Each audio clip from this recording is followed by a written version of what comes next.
Magandang tanghali, narito ang mainit na balita. Pagproseso sa paglaya ni U.S. Marine Corporal Lance Scott Pemberton, sinimulan na ng Bureau of Corrections.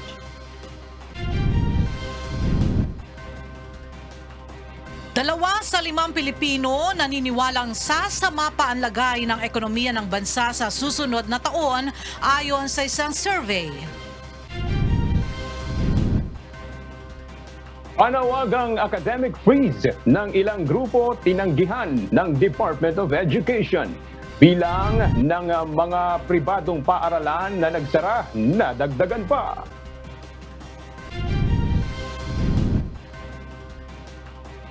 National Task Force at ilang Metro Mayors pabor sa pagsasara ng mga sementeryo sa Undas.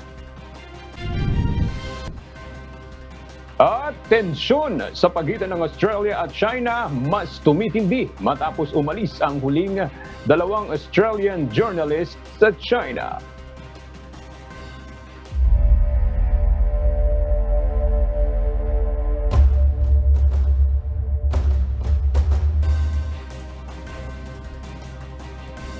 Magandang tanghali, ngayon po ay araw ng Webes, September 10, 2020. Ang UNTV Radio Mobile Booth ay narito po ngayon sa MRT North Avenue Station.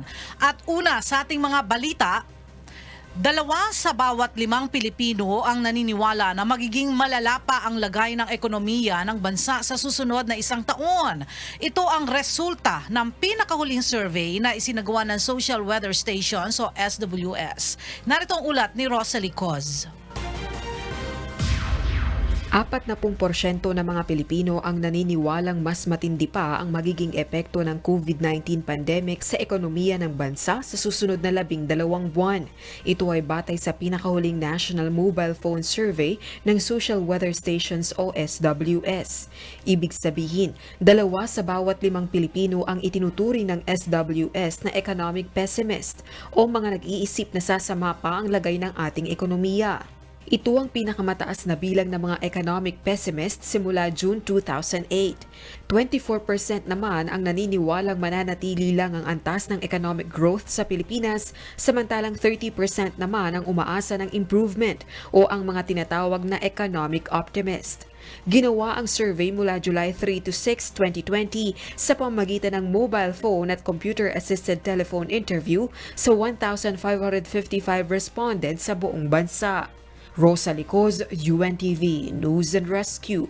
Diyos ang aming sandigan, serbisyo publiko ang aming pinahahalagahan.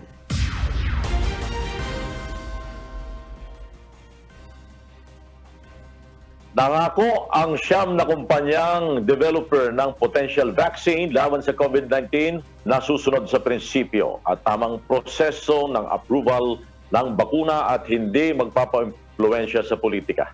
Narito ang report ni Aloy Kalingasan. Iginiit ng AstraZeneca, Johnson & Johnson, Moderna Incorporated, Novavax Incorporated, Merck, Sanofi and GlaxoSmithKline, Pfizer at ng BioNTech na dumaan sa masusing pag-aaral at mataas na pamantayan ang kanilang ginagawang potential coronavirus vaccine bago ito aprobahan ng gobyerno ng Estados Unidos. Ito ay upang mawala ang agam-agam na may bahid ng politika ang agarang paglalabas ng bakuna laban sa COVID-19, lalo at nalalapit na ang presidential election sa bansa. Hinikayat din ng grupo ang Food and Drug Administration o FDA na manatiling independent at huwag magpa-impluwensya kanino man. Sa pahayag ni President Donald Trump noong Lunes, inaasahan niya na mapapaaga ang pagkakaroon ng bakuna at tiniyak rin niya na ito'y ligtas at mabisang gamitin. Dagdag pa nito, may posibilidad na lumabas na ang bakuna sa susunod na buwan. But the vaccine will be very safe and very effective, and it'll be delivered very soon. You could have a very big surprise coming up. I'm sure you'll be very happy, but the people will be happy. The people of the world will be happy. Samantala, binigyang diin naman ni Dr. Stephen Hahn, head ng US Food and Drug Administration, na hindi aaprubahan ng bakuna hanggat hindi ito napatutunayan na ligtas, epektibo at naaayon sa standard. Aloy Kalingasan, UNTV News and Rescue, USA. Diyos ang aming sandigan, serbisyo publiko ang aming pinahahalagahan. Bubuo na ang pamahalaan ng task force na tututok sa pangangailangan ng mga healthcare workers sa bansa. Tugon ito ng gobyerno bilang suporta sa kabayanihan ng ating mga medical frontliner. Narito ang ulat ni Rosa Licos.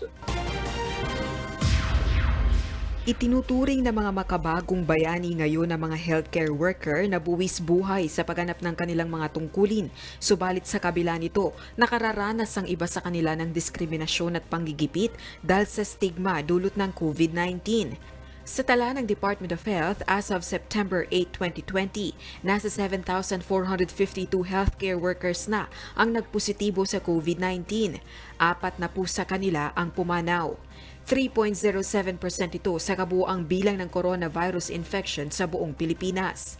Ayon kay National Task Force Against COVID-19 Chief Implementary Secretary Carlito Galvez, bubuo ang pamahalaan ng grupong tututok sa pangailangan ng mga medical frontliner na nakakaranas ng kagipitan ngayong panahon ng pandemya.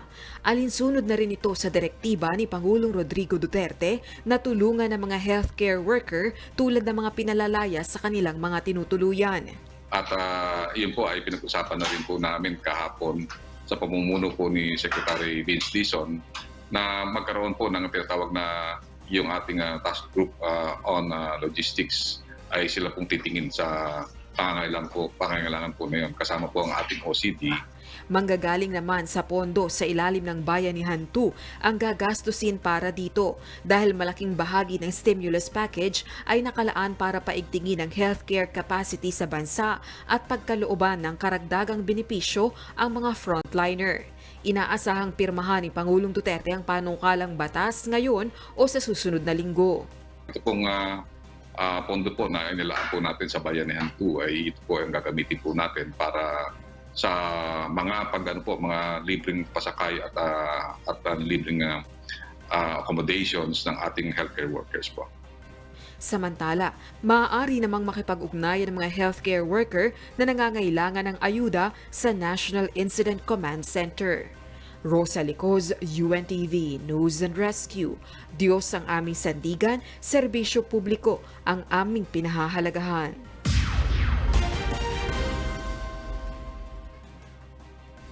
Muling nakapagtala kahapon ng mahigit 3,000 bagong kaso ng COVID-19 sa bansa.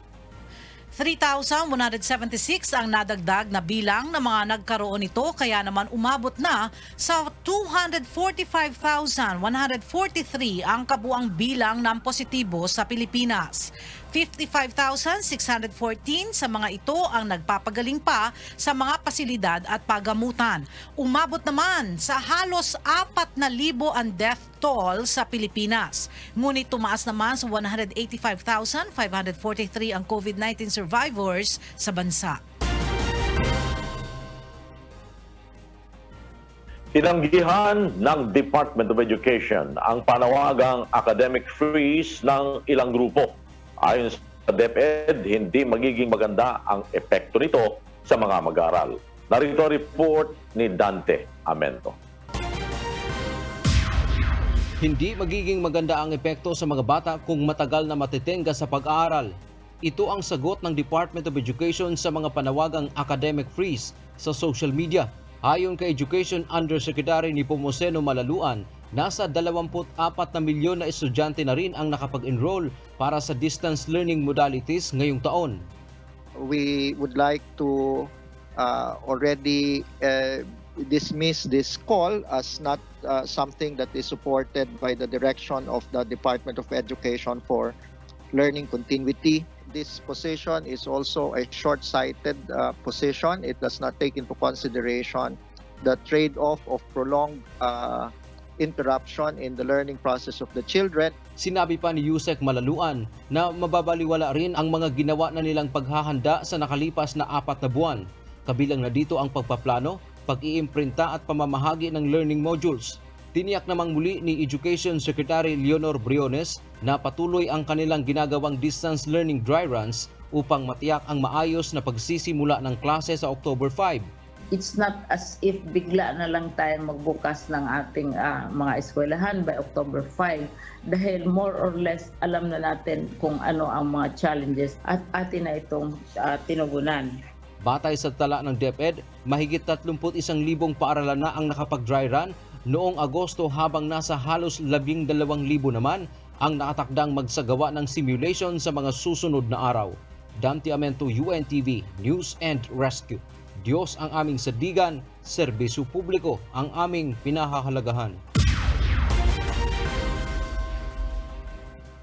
Pansamantalang magsasara ang mahigit 700 private schools sa bansa ngayong school year 2020-2021. Nagbabalik si Dante Amento live. Dante, ano ang dahilan ng kanilang pagsasara? Aga, pagbagsak ng ekonomiya, ito yung pangunahing itinurong dahilan ng Department of Education o DepEd sa pansamantalang pagsasara ng maraming private school sa bansa. Dahil sa kasalukuyang pandemya, marami ang nawalan ng hanap buhay tulad ng mga OFW na may mga anak sa pribadong paaralan. Sa huling tala ng DepEd, sa kabuuang 14,435 private schools sa bansa, nasa 748 dito ang hindi muna mag-operate ngayong school year 2020-2021. Pinakamarami rito ay mula sa Region 3 o Central Luzon na 141, Region 4A o Calabarzon 121 at National Capital Region na nasa 76. Ayon sa DepEd, nagpahayag ang mga ito na muling magbubukas sa susunod na taon kapag bumuti na ang kasalukuyang sitwasyon sa kalusugan at financial crisis. Kaugnay nito, umaabot din sa mahigit 3,200 private school teachers ang nawalan ng trabaho, samantalang mahigit 40,000 na mga mag-aaral ang naapektuhan. Bukod dito, marami ring mag-aaral sa pribadong paaralan ang lumipat sa public schools na aabot sa 398,930. Pinakamarami ay mula sa elementary na mahigit 244,000, junior high school 106,143, senior high school na mahigit 42,000 at mahigit na 6,000 rin na non-graded learners o mag-aaral na may mga kapansanan. Ayon kay Education Secretary Leonor Briones, may plano na ang pamahalaan para matulungan ang mga pribadong paaralan na nagsasara at maging ang mga guro. Magagawa ito at the national level. So itong challenge na ito, ang naghaharap sa national level, halimbawa sa proposed budget next year, may mga proposals na mag-set aside ng pondo para matulungan itong mga private schools na nagsasara, lalo na ang mga teachers. Aga inaasahang aabot sa 3 milyon ang out-of-school youth ngayong taon. Samantala, ayon naman sa Department of Education, ang mga kabataan na hindi makapag-enroll kapwa sa pribado at pampublikong paaralan ngayong taon ay ito naman ang kanilang ipapasok sa informal learning system. Kabilang rito ang alternative learning system kung saan mayroon itong kasama na ang budget ng distance learning na abot o kasama na ito sa budget ng distance learning na abot sa 15 billion pesos. Yan ang ating balita mula dito sa Quezon City. Balik sa iyo, Aga. Maraming salamat, Dante Amento.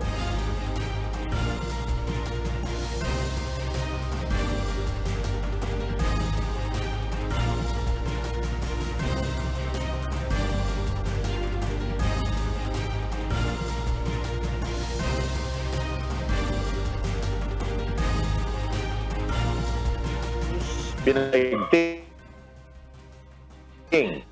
ng Joint Task Force COVID Shield ang screening sa pagpapalabas ng Travel Authority para sa locally stranded individuals na papawi sa kanilang mga probinsya o syudad.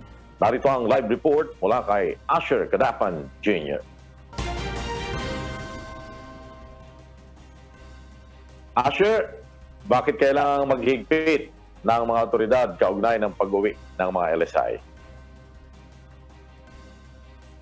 Joy, floor sagot ito ng Joint Task Force COVID Shield sa reklamo na kanilang mula sa mga local government units na nasusunod sa pagdating ng mga localista individuals mula sa iba't ibang panig ng bansa. Paliwanag ni JTF Commander, CF COVID Shield Commander, Lieutenant General Guillermo Lorenzo Eliazar, kailangan handa ang mga LGU sa pagtang sa mga LSI upang masiguro ang pigil sa lalo pang pagkalat ng COVID-19 pandemic.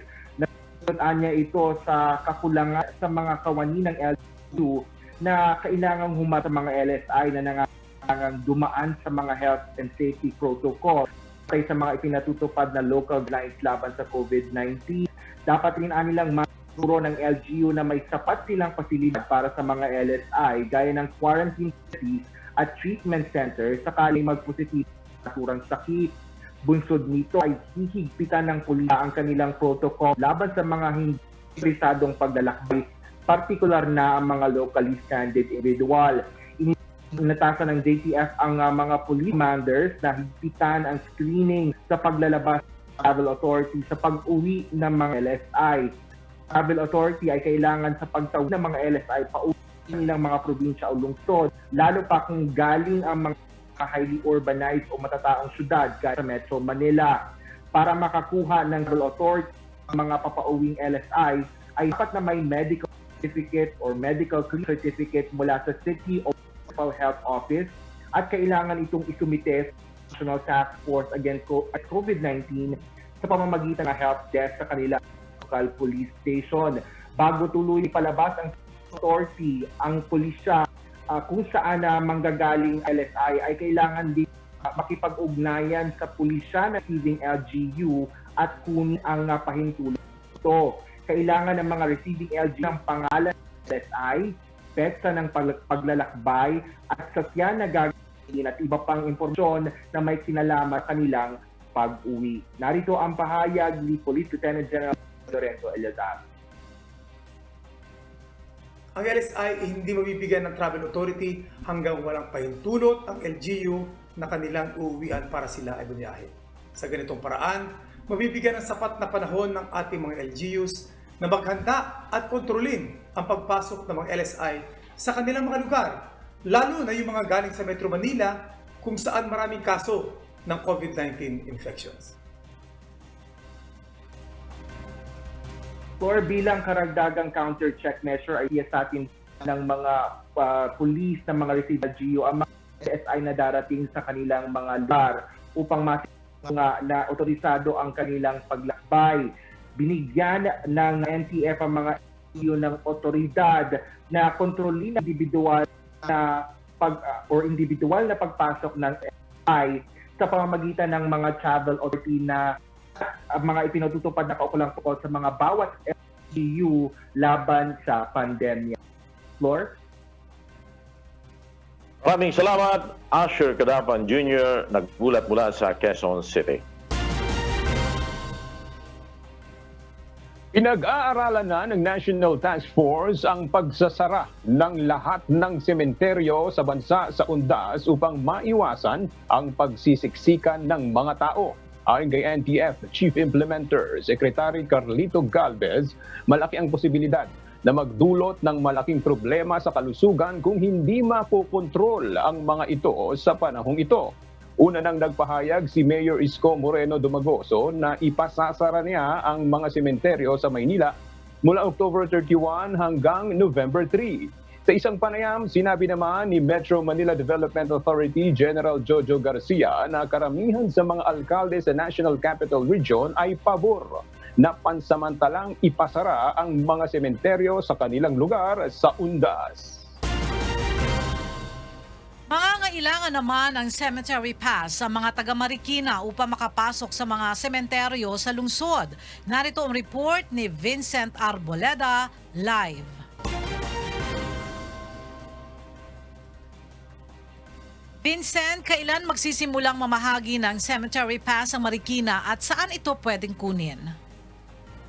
Yes, Ella, plano ng Marikina LGU na by October 1 ay pwede na makakuha ng cemetery pass ang mga residente sa Marikina. Merong 4 na cemetery dito sa Marikina City. Ang Barangka Public Cemetery, isang private cemetery at 2 pang church-owned cemeteries.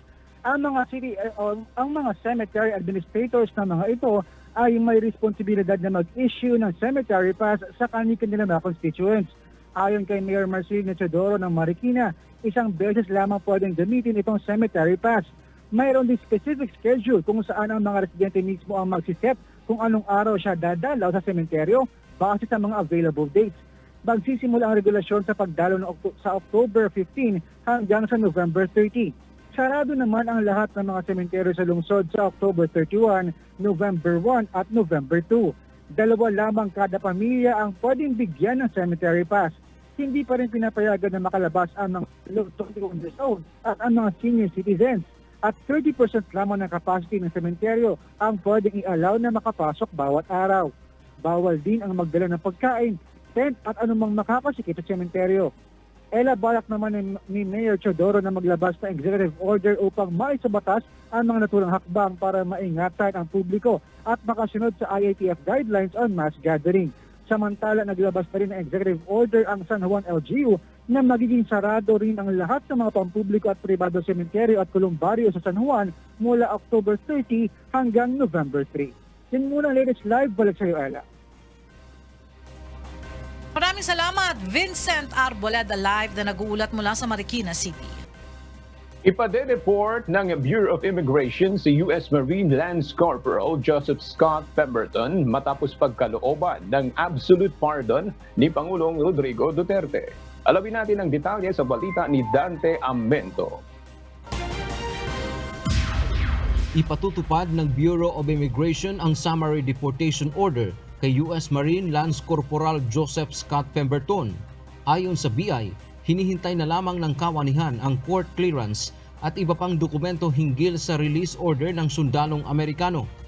Hiniling na rin ni Commissioner Jaime Morente kay Bureau of Corrections Director Gerald Bantag na i-turn over sa kanila si Pemberton kapag nakalabas na ito ng kulungan. So earlier, sa Monday, nagpadala na kami ng letter sa Bureau of Corrections regarding sa update sa status. Pero sa pagkakalam, wala pa rin na-receive. Noong September 16, 2015, ipinag-utos ng Board of Commissioners ng Immigration Bureau na i-deport si Pemberton. Ngunit hindi ito natuloy matapos maglabas ng hold departure order ang Olongapo City RTC. Mayroon naman talagang deportation order kasi part kasi yan ng trabaho, independent naman yan eh. Pero yung implementation, execution, syempre, tayo kung may clearance exam. Samantala, ayon naman kay Justice Secretary Minardo Guevara, ipatutupad ng Bureau of Immigration ang final deportation order lalo na kung hindi naman ko-questionin ni Pemberton. Batay sa immigration guidelines, ang isang dayuhan na nakagawa ng criminal offense na may parusang pagkakakulong ng mahigit 1 taon ay maituturing na undesirable alien. Dante Amento, UNTV, News and Rescue. Diyos ang aming sadigan, serbisyo publiko ang aming pinahahalagahan.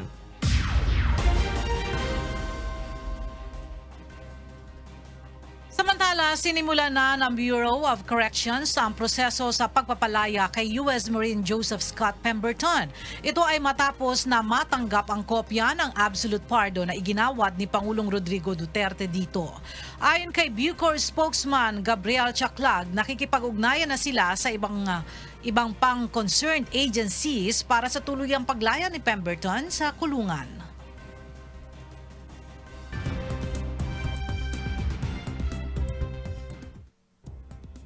Sa mga magiging hamon ng mauupong Prime Minister ng Japan ang pinakamalaking pagbaba ng ekonomiya dahil sa epekto ng COVID-19. Narito ang report ni Danny Ticson. Isa umano sa pagtutuunan ng pansin ni Yoshihide Suga, Chief Cabinet Secretary ni Japanese Prime Minister Shinzo Abe, at ngayon ay isa sa mga kandidato sa pagkapunong ministro ang pagkakaroon ng matatag na ekonomiya. Ayon kay Suga, mahalaga ang matatag na ekonomiya para sa social at fiscal reform at national security, kaya ito ang kanyang prioridad. Isa rin sa bibigyan niya ng pansin ay ang regional economy na isa rin umanong polisiya ni Prime Minister Abe. Ang Japan ang ikatlo sa may pinakamalaking ekonomiya sa buong mundo. Subalit dahil sa coronavirus ay nakararanas ito ng pinakamalaking pagbaba ayon sa mga ekonomista. Ayon pa sa mga ekonomista, matatagalan ang pamahalaan bago maibalik sa normal level ang ekonomiya ng bansa dahil sa pandemic. Danny Tigzon, UNTV News and Rescue, Japan. Diyos ang aming sandigan, serbisyo publiko ang aming pinahahalagahan.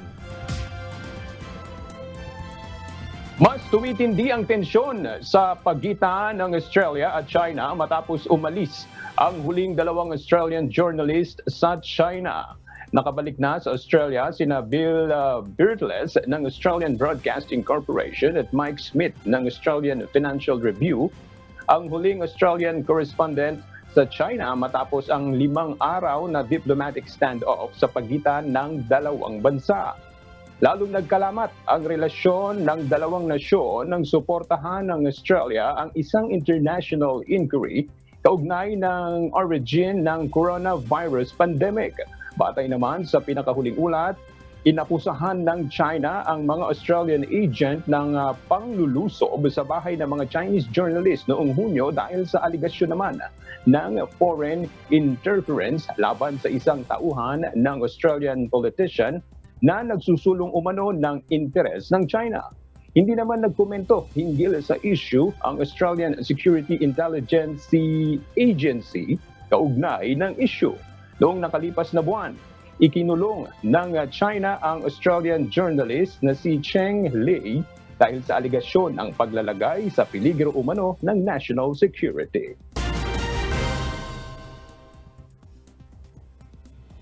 Planong alisin ni US President Donald Trump ang nasa 2,000 tropa ng militar sa Iraq sa katapusan ng Setyembre.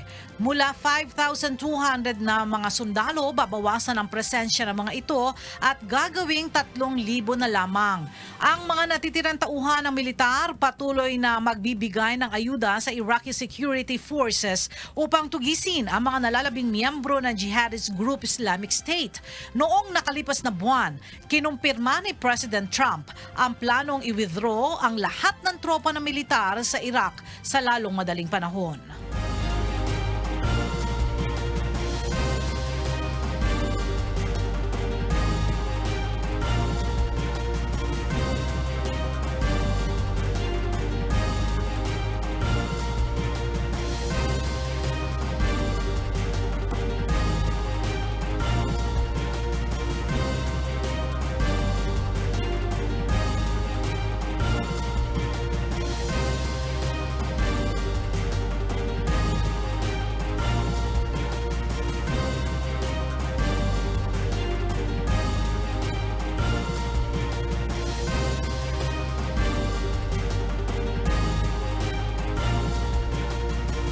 Humihiling ng mahigit sa 6 na bilyong pisong dagdag na pondo ang hudikatura para sa taong 2021.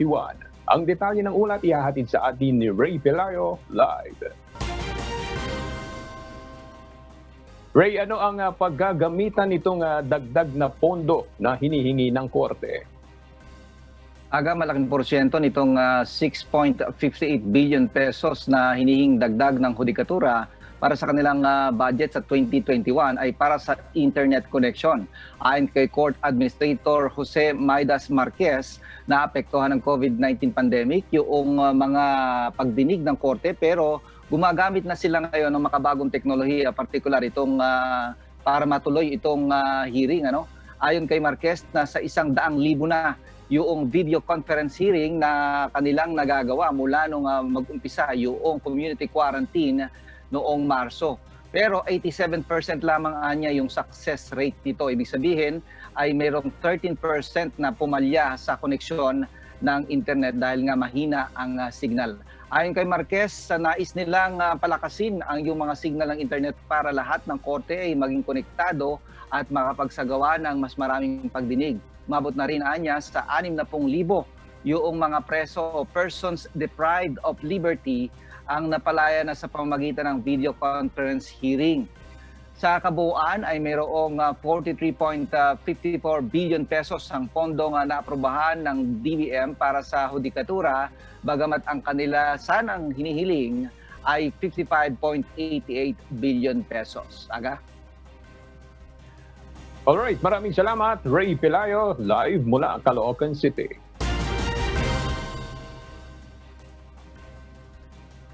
Iginiit ni Presidential Spokesperson Harry Roque na ipagpapatuloy niya ang paninilbihan sa ilalim ng Administrasyong Duterte sa huling 2 taon. Tugon ito ng palace official matapos ang tila pagkakaiba nila ng posisyon ni Pangulong Rodrigo Duterte sa ilang issue. Pinakahuli ang desisyong bigyan ng absolute pardon ng Pangulo si U.S. Marine Lance Corporal Joseph Scott Pemberton. Si Roque ay dating counsel ng pamilya Laude. Subalit ayon sa presidential spokesperson, iginagalang niya ang wisdom ng Pangulo na nakasalig sa mas malawak na kapakanan ng bansa.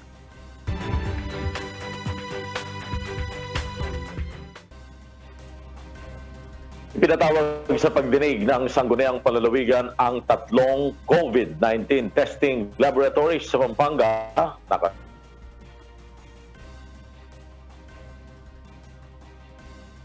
naglabas o lumabag sa hindi resulta ng COVID-19 test. At mula sa Pampanga, may report si Leslie Huidem live. Leslie, kailan ba itinakda ang pagdinig at sino-sino ang ipinatawag? Yes, Flor, kasama sa pagdinig ang mga public at private laboratories at nagsimula na nga ang pagdinig ng Sangguniang Panlalawigan Committee on Health ng Pampanga hinggil sa hindi tugmang resulta sa COVID-19 test sa mga laboratorio sa Pampanga. Ipinatawag sa nasabing pagdinig ang Jose Bilingad Memorial General Hospital, Green City Medical Center at Philippine Red Cross upang mabigyang linaw kung bakit hindi magkatugma ang resulta sa loob lamang ng ilang araw. Ayon kay Governor Dennis Pineda, mahalaga ang papel na ginagampanan ng mga laboratorio ngayong panahon ng pandemya, kaya mahalaga na tama ang resulta na inilalabas ng mga ito. Dahil kung hindi magiging reliable po ang mga laboratories natin, talagang dadami po ang kaso natin. Pag dumami po kaso natin, matatakot ang tao, lalo nang ayaw lumabas, ang ekonomiya natin tatamaan. Sa isinagawang pagdinig, ipinaliwanag ng Research Institute for Tropical Medicine ang mga posibleng dahilan ng mabilis na pag-iba ng resulta ng COVID-19 test sa mga laboratorio. Nakatakda naman magsagawa ng facility visit ang RITM kasama ang mga kinatawan mula sa Health Facilities and Services Regulatory Bureau at World Health Organization. Ito ay upang suriin ang mga procedure na sinusundan ng mga laboratorio mula pagtanggap hanggang sa paglabas ng mga resulta. Sisiyasatin din maging ang iba pang quality assurance upang tiyakin kung nasusunod ang mga protocol na ipinatutupad ng mga ito. Samantala, umapila naman si Governor Pineda sa national government na magpatupad ng guidelines na magkocontrol sa presyo ng COVID-19 swab test. Masyado rin umanong mabigat sa bulsa at hindi kakayanin ng mahihirap ang halagang kakailanganin para lamang malaman kung positibo o negatibo ang mga ito sa sakit. At yan muna ang balita mula dito sa Apalit, Pampanga. Balik sa iyo, Flor. Salamat, Leslie Huede. Arestado ang 3 individual sa Butuan City dahil sa pamimeke ng rapid test result. Narito ang ulat ni Raymond Octobre. Pasado 2:00 kahapon ng salakayin ng mga pulis kasama ang mga tauhan ng City Business Permit and Licensing Division ang isang computer shop sa Barangay Sikatuna dito sa Butuan City. Dito ginagawa ang pamimeke ng rapid test result na ibinibenta nila ng 500 piso. Ginagamit pa ng mga ito ang pangalan ng isang medical diagnostic center upang makapanloko. Arestado sa operasyon ang mga sospek na sina Eric Cailing, Raimundo Biloso Jr. at Rex Nathaniel Ramos Enriquez na mahigit 1 buwan na palang gumagawa ng falsipikadong rapid test result. Marami-rami na rin po yung mga nagawa nila. Nagamit na rin po siguro sa mga points para makalusot yung mga nakabili. Ayon kay Police Lieutenant Abel Bulawan, ang tagapagsalita ng Butuan City Police Office, nakapagsampa na sila ng kasong falsification of documents laban sa mga suspect. Pinaghahanap na rin ngayon ang mga naging parokyano ng mga ito upang mapanagot sa batas. Raymond Octubre, UNTV News and Rescue, Diyos ang aming sandigan, serbisyo publiko ang aming pinahahalagahan.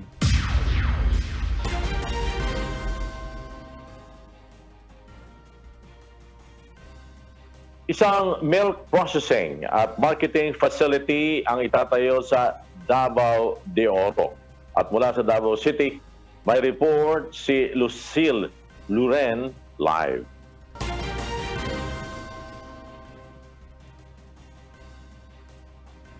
Lucille, sino-sino ang target na matulungan ng proyekto?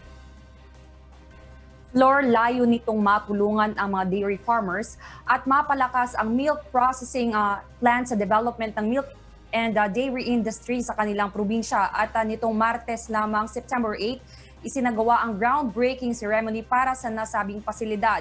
Pinangunahan ito na Secretary William Dar ng Department of Agriculture, Regional Director Bong Onate, Governor Tyrone Uy at Mayor Chikay Amatong. Itatayo ito sa compound ng Nabunturan Farmers Cooperative o NAFAMCO sa Libasan, Nabunturan, Davao de Oro. Flor, ang NAFAMCO ang kauna-unahang kooperatiba na sumubok ng milk production sa probinsya. Flor. Maraming salamat, Lucille Luren, nag-ulat mula sa Davao City.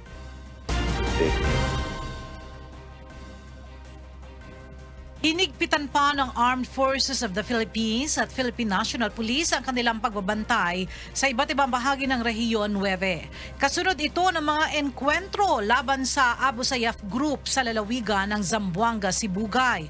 At mula sa Zamboanga City, may report si Val Villaflor live. Val, natatrack ba nila kung nasaan na yung mga tinutugis na terorista? Ella, may lead pa rin ang mga otoridad sa galaw ng mga ASG member na tumakas at hindi pa nakakalabas ang mga ito sa lalawigan ng Zamboanga, Sibugay. At dahil nga dito, 24/7 na ang land patrol ng AFP at PNP sa mga vital points ng Zamboanga Peninsula. Nagsimula na rin mag-ikot ang mga air asset ng Philippine Air Force at nakaposisyon na ang mga floating asset ng Philippine Navy at Philippine Coast Guard sa mga strategic coastal areas. Layunin nito na maagapan ang posibleng pagtakas ng mga terorista na nakasagupan ng mga otoridad sa Zamboanga, Sibugay kahapon, kung saan 5 sa mga ito ang napatay at tinatayang nasa 5 pa ang nakatakas. That's why the police and the military operatives have maintained their heightened level of alert. Nonetheless, for Zamboanga City alone, there has been no let-up in our patrols, whether it's K9, air patrols, sea patrols, as well as foot patrols. Ayon sa AFP, mahigit 1 linggo na nilang tinutugis ang grupo ni ASG leader Furuji Indama na pinaniniwalaang pumasok sa lalawigan ng Sibugay sakay ng isang high-speed seacraft mula Basilan. Ayon naman kay Regional Peace and Order Chairman Mayor Ben Climaco, malaki anya ang posibilidad na maghasik pa ng kaguluhan ang bandidong grupo upang ilihis ang atensyon ng mga otoridad sa nagpapatuloy na manhunt operation sa mga suicide bomber at kay ASG Sub-Leader Mundi Sawanjaan na nasa likod ng pagpapasabog sa Holo, Sulu. Nanawagan din si Climaco sa publiko na maging alerto at kung may kahina-hinalang bagay o individual ay agad ipagbigay alam sa mga otoridad. At yan ang latest dito sa Zamboanga Peninsula. Balik sa iyo, Ella. Maraming salamat, Val Villaflor live na nag-ulat mula sa Zamboanga City. Kayo po ay aming inaanyayahan sa isinasagawang Global Prayer for Humanity. Lunes hanggang Biyernes, alas 9:30 ng gabi, oras po yan dito sa Pilipinas. Ito po ay naka-stream ng live sa lahat ng social media accounts ng Ang Dating Daan. Bukas po ito sa lahat, anuman ang inyong relihiyon o lahing kinabibilangan. Sama-sama po tayong manalangin sa Diyos, gabi-gabi.